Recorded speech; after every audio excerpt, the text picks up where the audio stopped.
Good morning, ladies and gentlemen. This is Matt Peace here from m-hance, and I'll be doing the webinar this morning on options for Dynamics GP in migrating to the cloud. Just giving it a few more seconds before we get started. I can see there's a couple more people just in the process of joining, and then we'll be able to get going. So yeah, we'll be starting very shortly.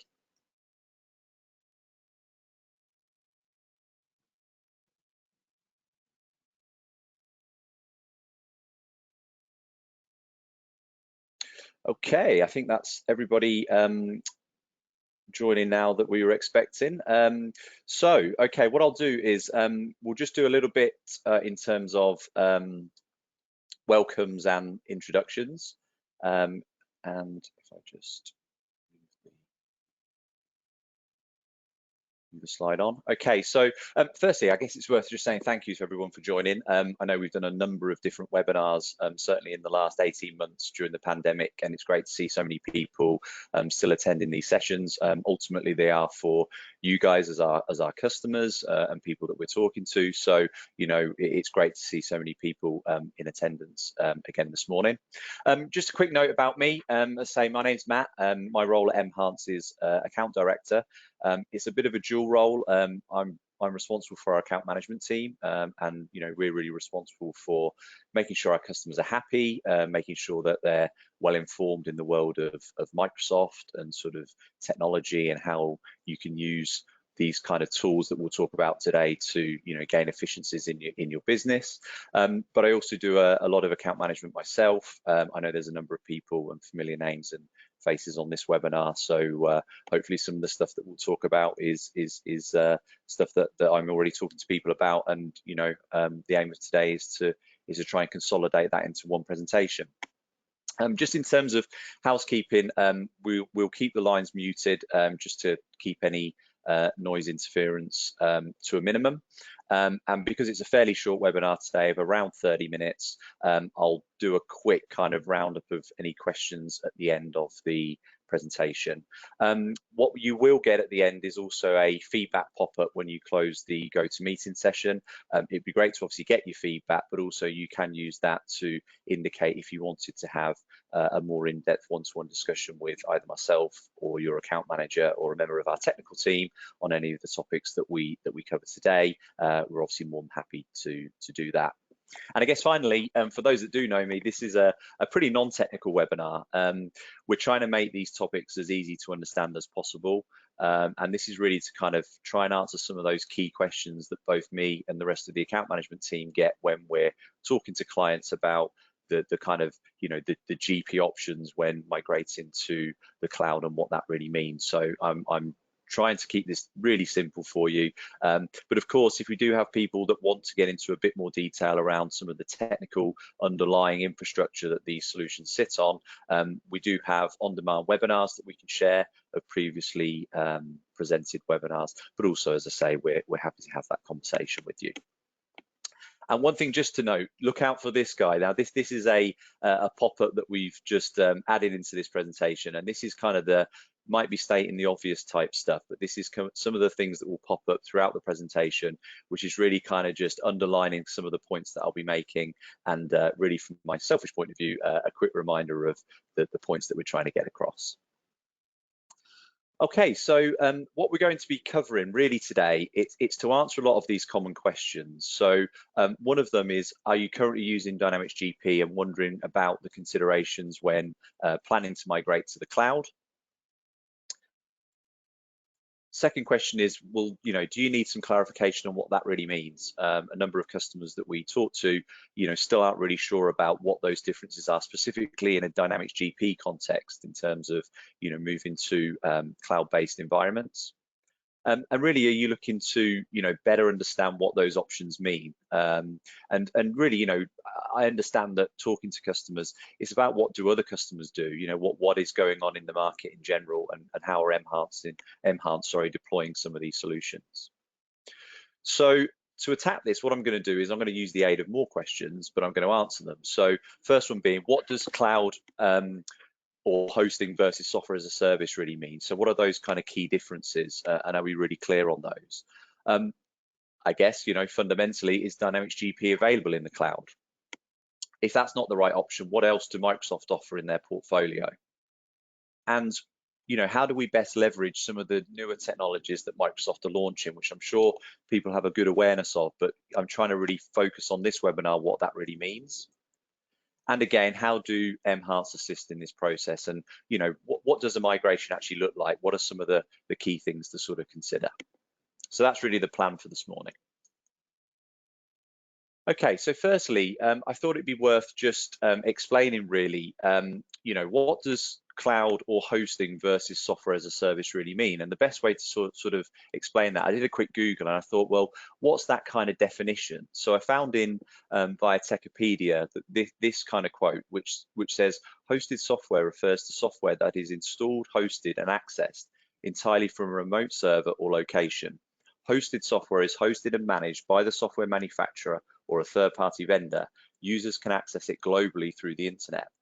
And I thought to myself, well, okay, I sort of get that. And I think a lot of people on this webinar understand at a certain level what that really means. But I think there's a lot of, as my character down the bottom there suggests, there's a lot of head scratching that still goes on. And really what I mean there is, there are some buts. And one of the key ones is there is actually a difference between what a hosted solution and what a SaaS solution actually is. And I'm going to go through some of the key differences there. And for those of you that are using Dynamics GP, which I think is pretty much everybody on this webinar, it's important to really understand what that means, because that does kind of drive, what you want to do in terms of your next steps. And I think, not just through this webinar, but hopefully through ongoing discussions with companies like ourselves, getting a clear understanding of this will help you when you're making your future decisions around how you move your systems through into more modern hosted and software as a service type environments. Okay, so first, I guess, series of questions really then is just to understand what some of those key differentiating items are.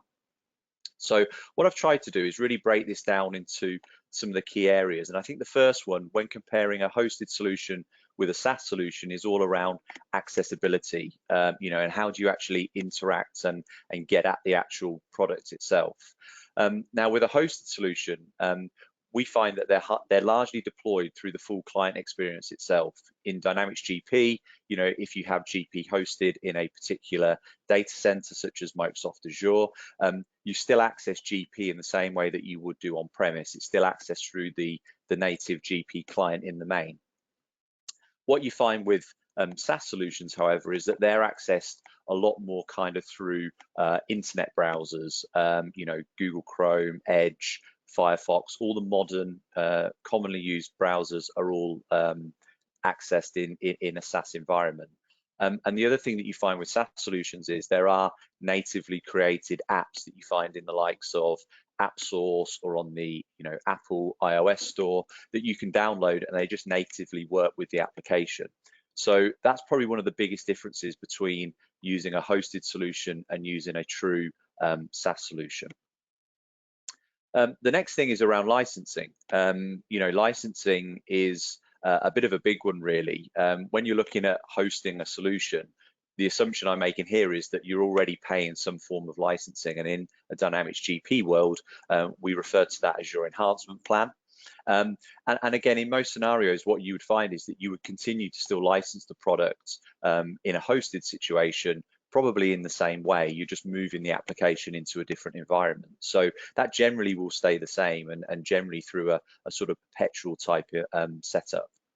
In a SaaS solution, however, though, completely different. You're buying the software from you. It's generally licensed through some sort of subscription model, and you, again, generally would pay for that on a per user, per month type basis. Big one here is around upgrades and changes. Hosted solutions, whilst they are put into different environments, they are still upgraded in the same way as they are on premise. Again, looking at Dynamics GP, you can host that in different environments, but you would still require some sort of involvement through companies such as m-hance to actually apply, version upgrades. If you wanted to add maybe additional modules, additional third-party solutions, that would still require some sort of, lifting of consultancy resource to actually get that to happen. With SaaS solutions, it's a completely different ballgame. Generally, again, what you find with SaaS solutions is they will automatically upgrade themselves, which can be fantastic. It can be a bit scary to get your head around as well. But indeed, even with adding things like applications and things, it's very simple to add them into a SaaS type software solution.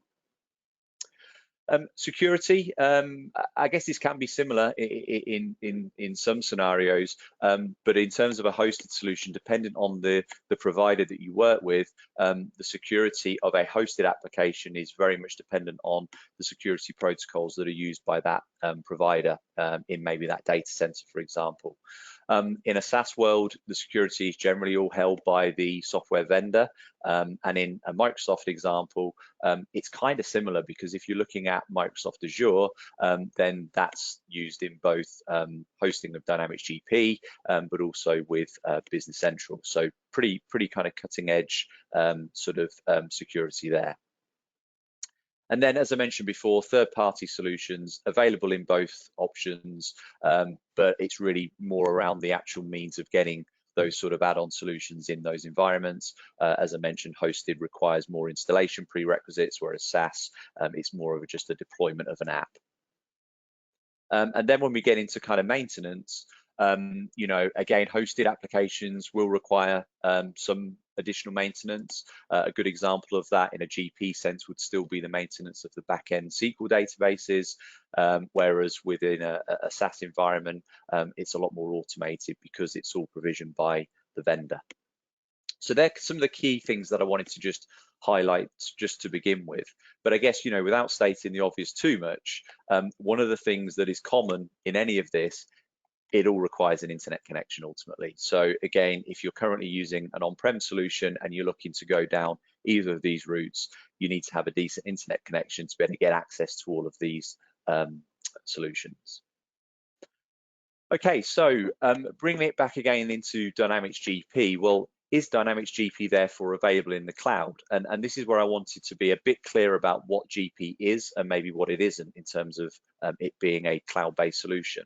So Dynamics GP, it can be hosted by a provider and accessed by users from remote locations. So you can provision GP in a hosted environment. Users can have different protocols on their individual devices, which you can then access through an internet connection, and that device can be taken anywhere. So from that perspective, you know, GP can be accessed as and when by your users. It can be paid for on a monthly basis. Now, I've put a star against this one because it's interesting going back to what I talked about around licensing, because when you think about GP, again, you're probably already paying for this in terms of an enhancement plan, but the actual hosting part of it, you can pay for that on a per user per month basis, especially if you're going through tools that m-hance use like Microsoft Azure.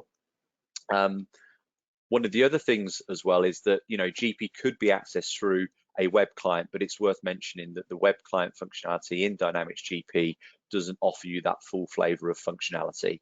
So, you know, again, if you're looking to access GP through a web browser, the answer really is you can do it, but there are some limitations that certainly you need to be aware of in terms of what that web client experience can offer you. Examples may be if you're using, you know, quite a lot of bespoke in your GP system. If you need to maybe access it in the full client, that's probably the better way to go, but it's just worth having those considerations in your mind. And I guess one of the things that people look for when looking at a hosted solution, again, bringing it into the GP fold, is if you look to a provider to host GP for you, and in our case, we do this with Azure, you can back off some of that SQL maintenance onto that provider. So, you know, we find that, you know, looking after the application, looking after the various maintenance tasks that are required to keep it, you know, fully operational in terms of SQL, that can be kind of taken care of by a specialist company. And we find that companies see that as a real benefit. And then in terms of kind of a more managed service, what you find is with a hosted solution, you know, if you need to take on a new member of staff or something, that provider should be able to, you know, set you up with an additional user, you know, set up their relevant security and access permissions, and it should just be, you know, in our instance, a login of a call, and that's something that our hosting team are happy to do. So that's where, you know, GP with systems like Azure, working in tandem can really provide you with that hosted type solution. And one thing just to make really clear, and this is one of the things that I find in talking to customers, you don't have to be on the latest version of GP to go into Microsoft Azure. Some people have assumed that you have to do a GP upgrade first to be able to get into an Azure type GP environment. That's actually not the case. I think we've got customers that certainly are on GP 2015. We'll probably need to check versions earlier than that, but the message really is to maybe have a chat with us and see if those options are available, because you don't have to always be on the latest version to take GP into an Azure environment. So that's kind of what GP can do in terms of it being a hosted solution.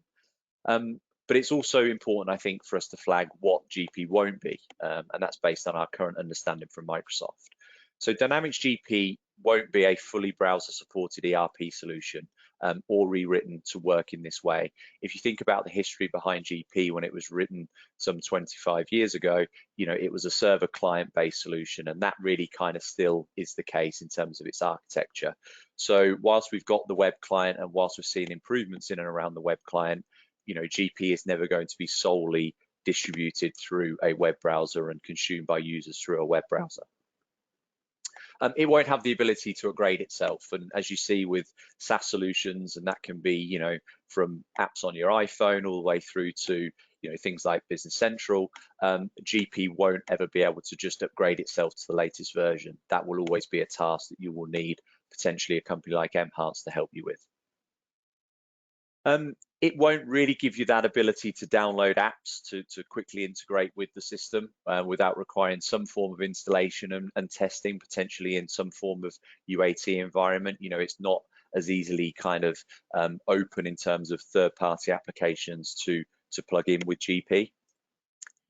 And as I mentioned before, it won't be upgradable without human intervention. So there'll always be a requirement to actually take, the data, take the application and move it from, potentially one state to another. And also it won't be a mobile app driven solution. So, there may be apps that, are available that can consume the GP data and carry out some of the GP processes, which we'll come on to shortly, but it won't be an app driven solution. You won't be able to download a GP app from, let's say, the iOS store or the App Store to run native GP on a mobile device. And I think really just there, the user interface that we're all used to, it will still be kind of, visually anyway, published in this way through the UI that we're familiar with.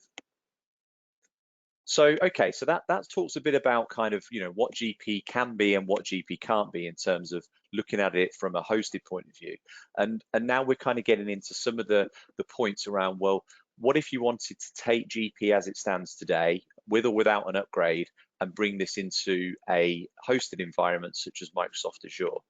Now, what Azure does is it does bring you some benefits, and it does allow you to kind of step into a cloud sort of strategy without necessarily going down the full route of a software as a solution type environment. So what are these benefits? Well, what it does do is it allows you to bring not just GP, but other applications into an Azure environment. So from an m-hance point of view, we obviously support GP for a number of clients, but through our hosting services, we can take both the GP application and also any other application that our customers want to consume in that same environment into Azure. Now, as we all know, I think now with IT, the more you kind of put into one provider or one solution, the more cost effective that can be, but also the maintenance that I talked about earlier, if that's all being done by one partner, then again, potentially there are some both cost and security benefits that you can get there. Increased security, I think it's important to note this, whilst there are, lots of other data center providers and places that you could, put your Dynamics GP instance into, Microsoft, in terms of their investment around Azure, their ongoing roadmap for Azure, the fact that everything in a new Microsoft world is all centered around Azure, the security and the amount of money that Microsoft are throwing at Azure to make it kind of as bulletproof as possible, is huge. So you're in pretty safe hands if you have anything in the Azure environment. Gives you a big tick there in terms of disaster recovery. We find with a lot of customers, being able to kind of demonstrate a full DR plan through Microsoft Azure, having those key business systems in those environments gives a huge tick in the box in terms of DR and business insurance. And also, it takes that burden away, as I mentioned earlier. So, a lot less maintenance to worry about for either your own IT teams or any third-party IT support that you might have. And again, this isn't about, kind of highlighting anything, but it's more just to say that, when it's around an application that's specific like GP, sometimes it's a much better option to say, well, we'll let the experts look after that and the prerequisite things that go alongside it, such as the database. We'll kind of give it all to one provider. What Azure can do, it can give you much better integration with some of the other Microsoft 365 apps, and we'll come on to this a little bit more later in the presentation, but it's worth mentioning that, again, with the investment Microsoft have made in Azure, if you wanted then to look at things like Power BI, some of the Power Platform applications, the more that you have within this Azure environment, the easier it is to kind of interact with those applications. And what we find with existing GP customers that we host in Azure, if we need to quickly spin up a new environment for them, let's say they're implementing maybe an integration to an expense management system, or maybe they're going through a version upgrade, having things in environments like Azure makes it very simple and very cost effective actually to spin up these additional environments. So again, that's something that can be done pretty quickly and pretty rapidly. So again, just to summarize, Microsoft Azure gives you that platform. It allows you to kind of put GP into a highly secure hosted environment supported by specialists such as m-hance, who are really kind of dedicated to the application as well as wider applications. And I think one of the obvious things to mention just through conversations I've had with customers is, we find that a lot of customers that have IT resource in-house, they don't really want to be doing application maintenance on products like GP these days. Everyone's busy with new IT rollouts, especially over the last 18 months, and really allows you to kind of, again, take that burden away and give it to somebody else. And we find through talking to IT people within our customer base, that's just something that people want to kind of get rid of, really. And I guess what we're saying is we've got the environments and the expertise to help you with that. So that's a bit really about Azure, but I think one of the other things to consider is, okay, we've talked about Dynamics GP, we've talked about how we can use some of the newer kind of hosting technologies, i.e. Azure, to put it into the cloud, but it's worth us also kind of reflecting now on what else do Microsoft offer. Well, from a SaaS perspective, Microsoft themselves offer two key kind of finance and ERP solutions. One is Microsoft Dynamics 365 Business Central, and the other is Microsoft Dynamics 365 Finance and Operations, or F&O. And what I've tried to do there is kind of give a very high level kind of comparison really between the two options. Obviously, they're both Microsoft products, but you'll see in terms of their scale and pricing and kind of deployment and everything, they're at very different levels in terms of where they're aimed at. So Business Central, for those of you that aren't aware, is built on the code base of Dynamics NAV, and NAV or NAV has been around for a similar time to GP. It's kind of, in terms of its legacy, was kind of born in Denmark, in Europe. And what that means is Business Central is kind of aimed at a similar level in terms of its scalability. So as you can see from that, anyone up to kind of 250 employees is where Business Central is aimed. So from our perspective at m-hance, we see that as a very scalable solution in the SME market. Pricing is pretty competitive in terms of, that's full user pricing, standard pricing, not sort of charity pricing, but it's, a pretty cost-effective way of getting software, which, don't forget, includes your license to use the software, it includes your automatic upgrades, all that kind of thing. And Business Central can be a pretty rapid deployment in terms of implementation. It's not uncommon for us to implement Business Central in 3 to 6 months. It can be quicker if we look at some of the options that I'll cover shortly, but it is, a solution that can either be, a small and simple solution, but it can also have the depth of functionality to support a wide kind of ERP implementation as well. and it's kind of, it's got some great functionality. It can be multilingual, it can be used in different countries, it can deal with multiple currencies. So, for those of you that have companies maybe within your estate that are overseas, Business Central is certainly a viable candidate. F&O, not a product that m-hance do, but kind of irrespective of that, is aimed at a much bigger tier in terms of, the types and size of organization that it's aimed at. It's driven and built on the foundations of AX, which was, a much bigger product a number of years ago. And that's kind of where you're looking at your, big full-on multinational presence type organizations. And it's not uncommon to see, certainly 200 plus employee organizations, but certainly 200 plus user type implementations of F&O. So, two very different solutions in terms of what Microsoft offer in terms of SaaS-based ERP solutions. So if we just hone in a bit on Business Central, and as I say, this is a product that m-hance now, here we've been working with Business Central now for a few years. And it's kind of designed, if I'm talking to people for the first time about Business Central, this kind of explains a little bit about what Business Central is. And it's an end-to-end solution for small and medium-sized businesses. And, it's a finance system, but it can go all the way through in terms of, manufacturing, supply chain management. It's got native integration now to Dynamics customer engagement, which was CRM. And in terms of the platform, as you'll see across the bottom here, this is all powered by the Microsoft Cloud. Now, we'll see what that means in a few slides' time, but basically what that means is it's all accessible through kind of native things that you're used to using today. So, a lot of people will spend a lot of their day in Outlook, for example. You can interact with Business Central within Outlook itself, which is fantastic. For the finance people on the webinar, it will natively interact with Excel. You can push data into Excel, but you can amend and publish data back into Business Central through Excel. So it really focuses on that wider Office 365 and Microsoft ecosystem, as we call it.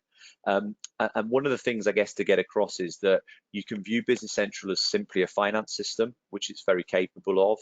But I think if you embrace the wider technology stack, this is where Business Central becomes one of a number of different apps that you may start to want to kind of build in terms of your wider estate of Microsoft products in your organization. And again, here's my little reminder here. We're doing an event, same as we did last year. We're doing an event in October, and we've actually got Microsoft joining us on day 2 of that event on the 13th of October. So a bit of a date for people's diary. If you haven't registered for this so far, go onto our events page on our website and register, because Microsoft will be adding their kind of view on this, and in terms of what their strategy is, where their investments going in the future, and kind of what this means to SMEs in the UK. So definitely one to look out for there. People might be thinking, well, okay, I'm on GP at the moment. It does various different things for me in terms of my finance function or my wider, ERP function. What does Business Central do out of the box? Well, I guess this slide here, and it's one that we've shown on previous presentations, but Business Central gives you a whole range of modules, and these are really kind of groups of modules, really, but it probably doesn't do it justice. But if you look through some of these key things, it's really all the things that you'd expect to see from a finance ERP solution. And the great thing with Business Central, similar to GP really, is that you can buy just the standard user license and get access to all of this stuff. It doesn't mean you have to roll it all out at the same time. You can carry out a project that you may want to deploy in multiple phases and just implement maybe core financials and then move into maybe some inventory side of things. It's there to scale up with you. So I think it's really good that Microsoft have got a very simple licensing model in this case, but it certainly allows you to grow with the application. And the rate of development that Microsoft are throwing at this, we're seeing big wave releases of this product every 6 months, which is fantastic. So I think it's worth highlighting, though, we're talking here about Business Central. It's a fantastic product, but it's worth just being really clear in terms of where this sits if you're currently using Dynamics GP. So one of the first things to mention is it's not a migration, it's not an upgrade, it's a new implementation. So you kind of have to think about that in terms of the structure and how that sits. It is a different product. It works completely different to GP in terms of, okay, it's a finance system, but in terms of the way that the system works, how users will need to use the product, it's completely different. And also, it does give you a question about what you need to do in terms of your current or historical GP data if you were to migrate to Business Central. It's a lot cleaner to just take static data and open balances into Business Central, but there is that question about what you do around GP. And one of the things that we've done for some customers that have migrated to Business Central is that we've taken their GP system and put it into an Azure environment. So we've kind of hosted their historical system for them as well. So, again, you do have options if you wanted to migrate to a SaaS solution, but also potentially look after that historical GP data, in a secure online environment. And one of the things here is, there is an option to prove the concept. So with some customers who have migrated to Business Central, we started the project as a proof of concept. We spent a few days just setting up some of their scenarios using some of their data in Business Central. So before fully committing to a project, you can do a mini kind of proof of concept, which allows you to see some of your data in Business Central, which you can license on a simple kind of, reduced user basis, just to kind of go through some of those scenarios. So again, just a suggestion really. Okay, so we've talked about the two different options. I'm sure everyone can see very different in terms of the approaches, Dynamics GP, hosted, Business Central, kind of, full SaaS, maybe a much bigger jump in terms of getting your organizations from one to the other.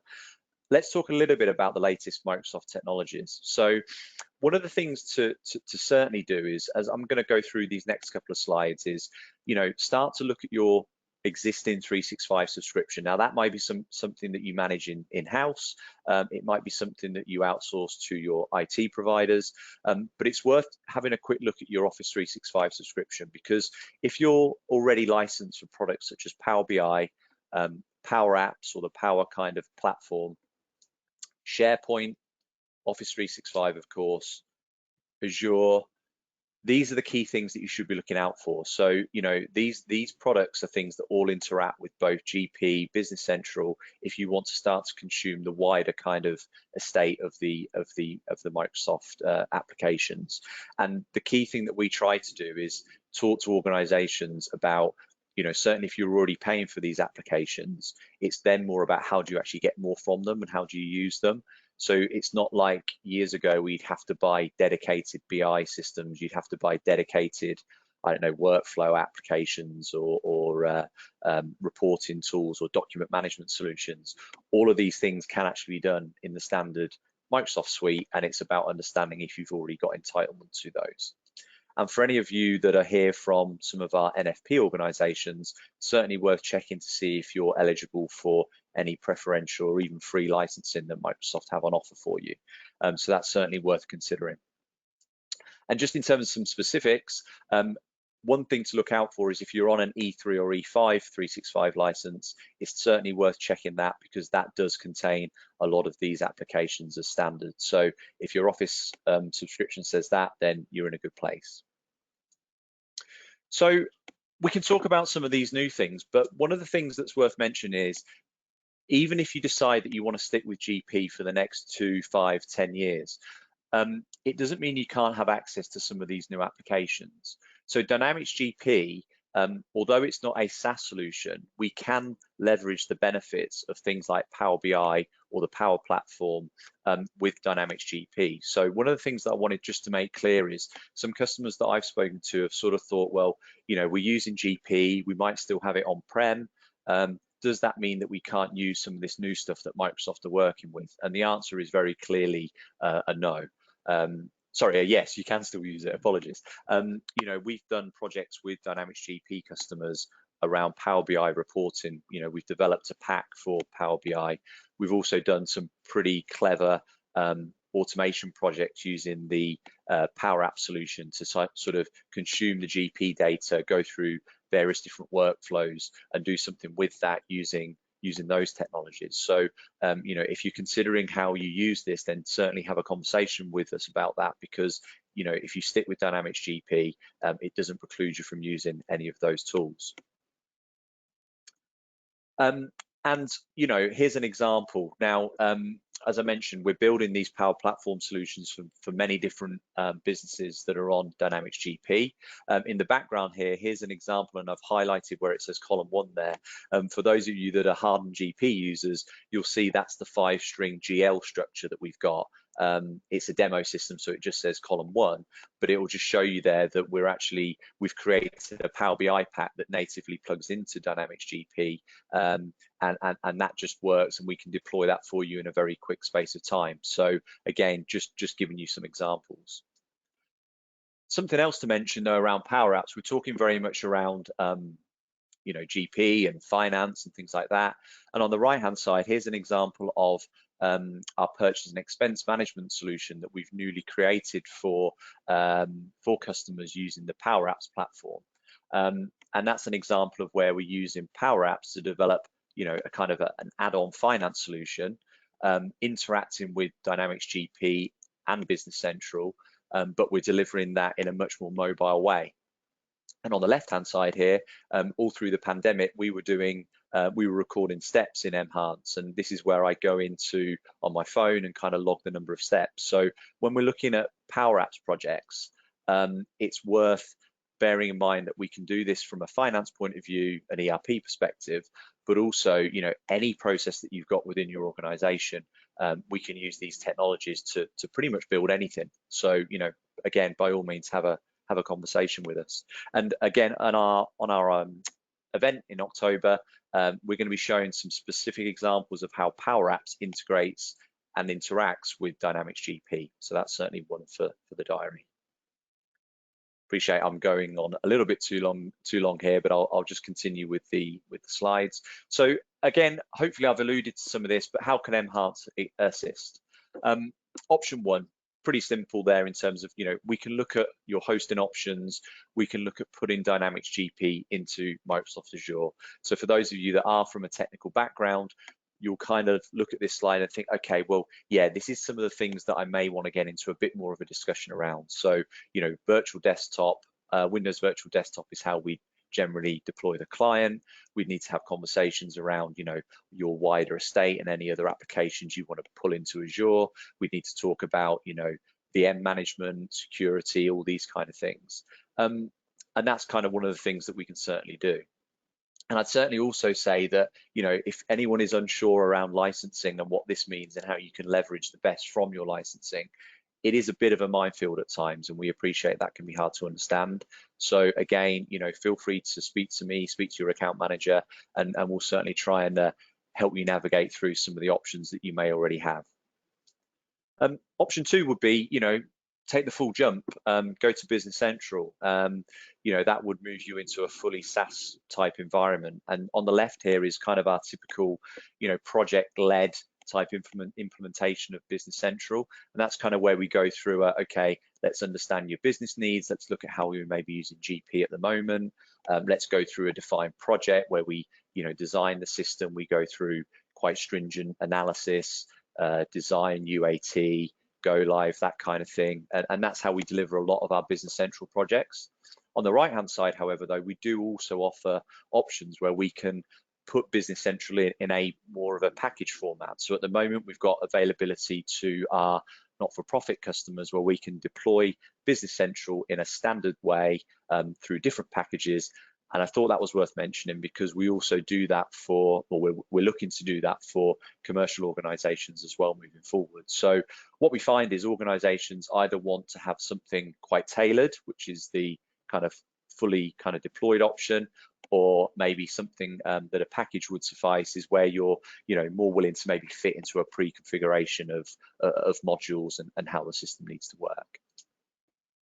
Now, what it does mean is, this may be a big jump, and it is a big jump, but it doesn't mean you have to throw away everything as well. So we've done a number of projects where organizations have moved to Business Central, but a good example would be Jet Reports. They've been using Jet Reports with GP for years. They're really happy with the product. Jet Reports works with Business Central. So it doesn't always mean that you have to kind of throw away anything that you're happy with. We can certainly look at that.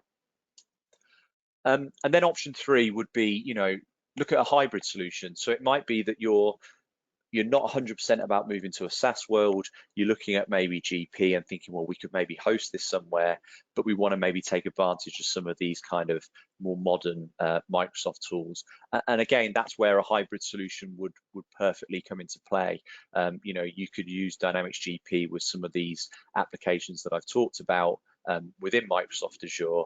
And, you know, it's worth mentioning, you know, for anyone that's unsure about what this is, you know, that is you guys moving to, you know, a cloud environment. You know, you're just doing it in a stepped and in a phased way. And, you know, from an m-hance perspective, we can't really say whether one option's right or wrong. We can advise you on the options, which hopefully, you know, today is helping you understand.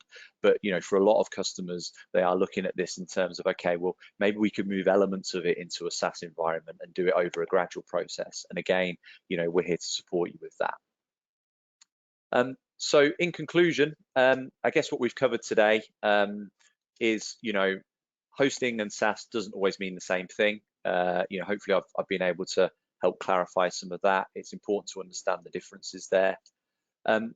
Microsoft Azure as an example hosting service, you know, it's a platform where you can leverage a lot of the benefits that normally you may have only associated with more modern SaaS-based applications, and that definitely isn't the case. You know, it's available to you now with GP, really whether you host it or not, to be honest, but Azure certainly helps.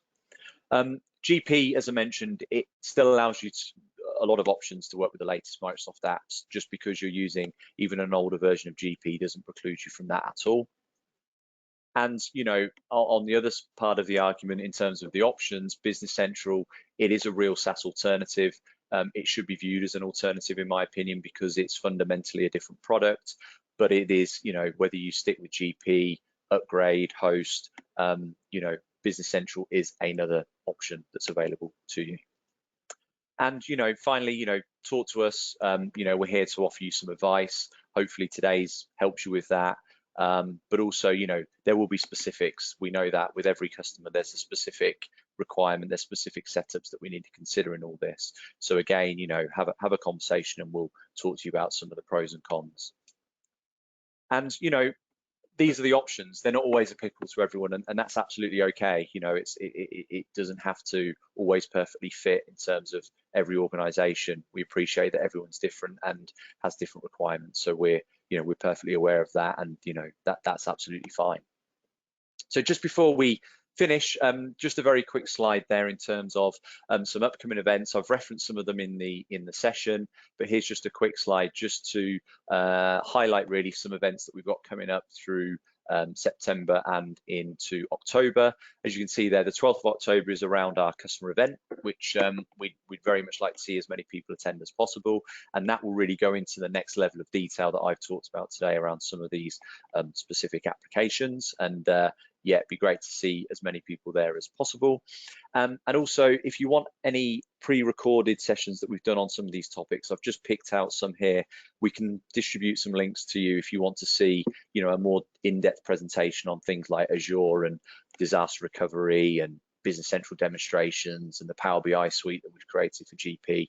You know, we've got a lot of this stuff all on demand now. So again, you know, put that on your feedback form if you want to see that, or indeed reach out to myself or another member of the account management team. Okay, probably hadn't quite appreciated how much of that there was to go through. So apologies for the overrun there. I know pretty much everyone's stuck with me on that. So thank you for that. So I guess just finally, I'd just like to say, you know, thanks everyone for dialing in and listening. I hope it's been useful. But does anyone have any questions?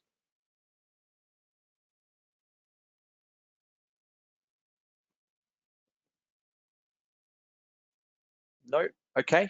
As I say, appreciate there might be some questions offline. So yeah, if you could fill out the feedback at the end of this, that would be much appreciated. But failing that, you know, reach out to me or the account management team. We'd be happy to talk about this in more detail with you. And that just leads me to say again, thanks for attending, and we look forward to speaking to you again soon. Thank you.